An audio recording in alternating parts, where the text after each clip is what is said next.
रोजाना यूपी चुनाव का अपडेट जानने के लिए क्लीन न्यूज यूपी को सब्सक्राइब करना बिल्कुल ना भूलें। तो चलिए जानते हैं आज की 10 बड़ी खबरों को।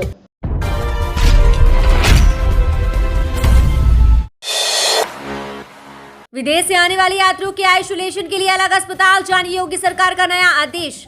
राज्य सरकार ने कोविड-19 के नए वेरिएंट ओमिक्रॉन को लेकर प्रदेश में सतर्कता बढ़ा दी है। अंतर्राष्ट्रीय यात्रियों को लेकर सभी जिलों को आदेश जारी कर जरूरी तैयारियां करने के निर्देश दिए गए हैं। केंद्र द्वारा जारी दिशा निर्देशों के प्रदेश में भी अनुपालन सुनिश्चित कराने को कहा गया है। इसके अलावा राज्य के सभी एयरपोर्ट वाले जिलों में एक कोविड अस्पताल को अंतर्राष्ट्रीय यात्रियों के आइसोलेशन फैसिलिटी के लिए रखा जाएगा। डीएम और सीएमओ को भेजे पत्र में जोखिम की श्रेणी में शामिल देशों को लेकर खास चौकसी के निर्देश दिए गए हैं। इन देशों से आने वाले यात्री की कोविड पॉजिटिव पाए जाने पर उन्हें आइसोलेट करने की व्यवस्था की जाएगी। तय प्रोटोकॉल के अनुसार उनका उपचार और कॉन्टैक्ट ट्रेसिंग की जाएगी। एयरपोर्ट वाले जिलों में एक कोविड अस्पताल को खास तौर से अंतर्राष्ट्रीय यात्रियों के आइसोलेशन सेंटर के रूप में भी तैयार किया जाएगा। ऐसे शहरों में लखनऊ, वाराणसी, आगरा, कानपुर, गोरखपुर, कुशीनगर, प्रयागराज और बरेली प्रमुख हैं। नरेश टिकैत ने कहा, कृषि कानून वापसी की मोहर लगने से सरकार और किसान के बीच नजदीकियां बढ़ी। संसद में कृषि कानून वापसी पर मोहर लगने से किसानों में खुशी है।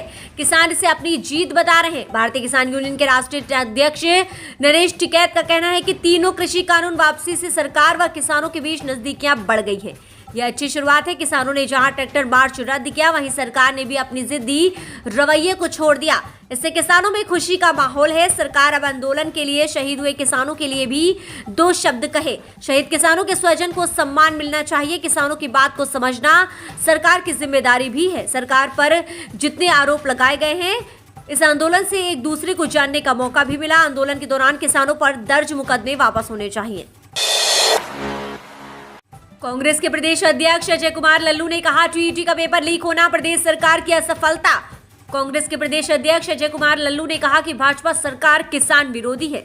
कांग्रेस बिना गठबंधन के विधानसभा का चुनाव लड़कर सरकार बनाएगी। योगी जी की सरकार में हर परीक्षा का पेपर लीक होता है, जो युवाओं के भविष्य से खिलवाड़ है। पत्रकारों से बातचीत में कहा कि हर जुल्म के खिलाफ प्रियंका वाड्रा लड़ रही हैं। कहा कि हमारा जनता से गठबंधन है। कांग्रेस 403 सीटों पर चुनाव लड़ेगी। भाजपा की प्रदेश और केंद्र सरकार से जनता तंग आ चुकी है। प्रदेश में कांग्रेस की सरकार बनेगी। टीईटी परीक्षा का पेपर लीक होना सरकार की असफलता है। कहा कि बुलडोजर चलवाने की बात करने वाले सरकार को अपने घरों पर बुलडोजर चलवाना चाहिए, क्योंकि पेपर लीक होने की जिम्मेदार सरकार है। पीएम किसान योजना 15 दिसंबर तक किसानों के खातों में आएंगे 4000 और 2000। उत्तर प्रदेश के करीब 3 करोड़ से ज्यादा किसानों के लिए अच्छी खबर है। केंद्र सरकार जल्द ही पीएम किसान की 10वीं किश्त उनके खातों में ट्रांसफर करने वाली है। जानकारी के मुताबिक 15 दिसंबर 2021 तक 2000 रुपए की राशि डाल सकती है। जिन किसानों ने अभी तक इस योजना में अपना रजिस्ट्रेशन नहीं कराया है, वो जल्द से जल्द रजिस्ट्रेशन करा ले, ताकि उन्हें भी फायदा मिल सके। जानकारी के मुताबिक इस वर्ष पीएम किसान सम्मान निधि के तहत कुछ किसानों को 2000 की जगह 4000 रुपए भी मिल सकते हैं। इसकी वजह ये बताई जा रही है कि इन किसानों ने नवी किस्त जारी होने के दौरान अपना रजिस्ट्रेशन किया था, मगर उनके अकाउंट में पैसे नहीं आए थे। सीएम योगी ने कहा, 21 चीनी मिलों को बेचकर किसानों, नौजवानों के पेट पर लात मारा था सपा बसपा की सरकारों ने। कभी चीनी का कटोरा कहे जाने वाले देवरिया कुशीनगर के बेल्ट के लिए मुख्यमंत्री योगी आदित्यनाथ ने बड़ी घोषणा कर दी है। उन्होंने कहा कि उनकी सरकार देवरिया कुशीनगर में नई चीनी मिल की स्थापना करेंगी। इसके लिए गंभीर प्रयास लगाए जा रहे हैं और देवरिया व कुशीनगर के जिला प्रशासन को जमीन तलाश करने का निर्देश दिया गया है। मुख्यमंत्री ने कहा कि सपा बसपा की सरकारें चीनी मिलें बेचती थी, जबकि भाजपा सरकार पुनः निर्माण करा रही है। मुख्यमंत्री योगी आदित्यनाथ ने कहा कि गरीबों के कल्याण के लिए ये योजनाएं पहले भी चलाई जा सकती थी। विकास के ये कार्य पहले भी हो सकते थे, बट पूर्व की सरकारों को इसके बारे में सोचने की फुर्सत ही कहां थी।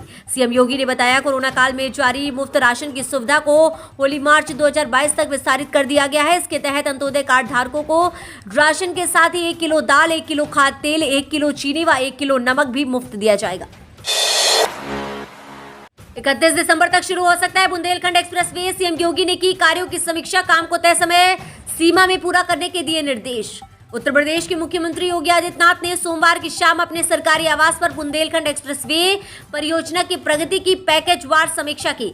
उन्होंने इस एक्सप्रेसवे के मुख्य मार्ग को हर हाल में 31 दिसंबर 2021 तक पूरा कर चालू कराने के निर्देश दिए हैं। सीएम योगी ने वर्चुअल माध्यम से बुंदेलखंड एक्सप्रेसवे परियोजना से संबंधित जिलों के जिलाधिकारियों और जिला अध्यक्षों को इस कार्य में सहयोग देने के निर्देश भी दिए हैं। समीक्षा बैठक के दौरान मुख्यमंत्री ने बुंदेलखंड एक्सप्रेसवे के निर्माण की प्रगति के संबंध में एक प्रस्तुतिकरण भी देखा है। प्रस्तुतिकरण के दौरान यूपीटा के मुख्य कार्यपालक अधिकारी अवनीश कुमार अवस्थी ने सीएम को बताया है कि ये एक्सप्रेसवे देश का सबसे सुरक्षित एक्सप्रेसवे होगा। ये सबसे कम समय में बनेगा। आजमगढ़ में भाजपा प्रदेश अध्यक्ष स्वतंत्र देव का दौरा। आज पौराणिक दुर्वासा धाम में स्नानागार का होगा शिलान्यास। बूथ अध्यक्ष के घर करेंगे भोजन।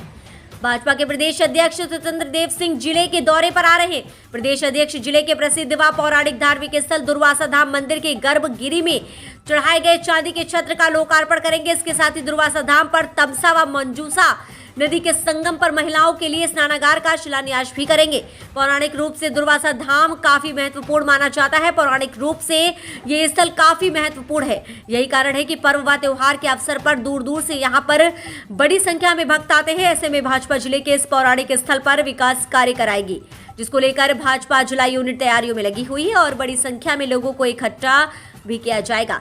भाजपा प्रदेश अध्यक्ष स्वतंत्र देव सिंह दोपहर 12 बजे पूर्वांचल एक्सप्रेस से जिले में पहुंचेंगे। यहां से सीधे दुर्वासा धाम पहुंचकर शिव मंदिर के गर्भगृह के लोकार्पण के साथ महिला स्नानागार का शिलान्यास भी करेंगे।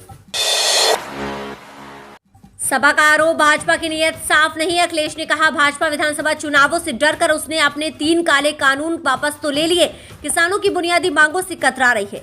समाजवादी पार्टी के राष्ट्रीय अध्यक्ष एवं पूर्व सीएम अखिलेश यादव ने कहा कि भाजपा की नीयत किसानों के प्रति साफ नहीं है। किसानों ने साल भर से आंदोलन कर रहे हैं। उनकी एकता और दृढ़ता से परेशान होकर भाजपा विधानसभा चुनावों से डरकर उसने अपने 3 काले कानून वापस तो ले लिए, लेकिन किसानों की बुनियादी मांगों पर बात करने से वह अभी भी कतरा रही है। भाजपा अपने चंद पूंजी घरानों को फायदा पहुंचाने के लिए ही किसानों के हितों से खिलवाड़ कर रही है। इसका जवाब जनता 2022 में भाजपा का सफाया करके देगी। अखिलेश ने कहा कि समाजवादी पार्टी किसानों की अपनी पार्टी है। समाजवादी सरकार बनते ही किसान आंदोलन के शहीदों को 25-25 लाख रुपए की किसान शहादत सम्मान निधि दी जाएगी। किसान विरोधी भाजपा सरकार के 4 दिन ही बचे हैं। अन्नदाता अपने वोट से भाजपा का सफाया कर व्यवस्था में बदलाव लाएगा। किसान का जीवन अनमोल होता है क्योंकि वह अन्न के जीवन के लिए अन्न उगाता है। देश की अर्थव्यवस्था में खेती और परिश्रमी किसान की जो महती भूमिका है, उसका महत्व समझने में भाजपा सरकार जानबूझकर देरी कर रही है। उसे एक दिन किसानों की दूसरी मांगे भी माननी होंगी। मिशन 2022 व्यापारियों को बीजेपी का खास फोकस, ऐसे साध रहा प्रकोष्ठ। आगामी विधानसभा चुनावों की तैयारियों में जुटी भाजपा सबको साधने में लगी है। फोकस प्रदेश के व्यापारी वर्ग को बांध रखने पर है, जो मूल रूप से पार्टी का परंपरागत वोट बैंक बनना चाहता है। इसे साधने का जिम्मा भाजपा व्यापार प्रकोष्ठ को दिया गया है। संगठन पूरे प्रदेश में सम्मेलनों के जरिए व्यापारियों को ये समझाने में जुटा है कि भाजपा सरकार में ही आप सबसे ज्यादा सुरक्षित हैं। लखनऊ में 5 दिसंबर को होने वाले व्यापारी सम्मेलन में मुख्यमंत्री योगी आदित्यनाथ के भाग लेने की संभावना है। भाजपा के इन दिनों अपने सभी संगठनों को चुनावी मोर्चे पर लगा रखा है। पार्टी व्यापारियों सहित हर वर्ग को अपनी ओर पिछली सरकारों का फर्क समझा रही है। इसके लिए पार्टी ने अभियान भी चला रखा है। पार्टी व्यापारियों के बीच योगी राज में कानून व्यवस्था की स्थिति में हुए सुधार को जोर शोर से प्रचारित कर रही है। देश की सबसे ज्यादा विधानसभा सीटों वाले सबसे बड़े राज्य उत्तर प्रदेश में चुनाव के कुछ ही महीने बाकी हैं।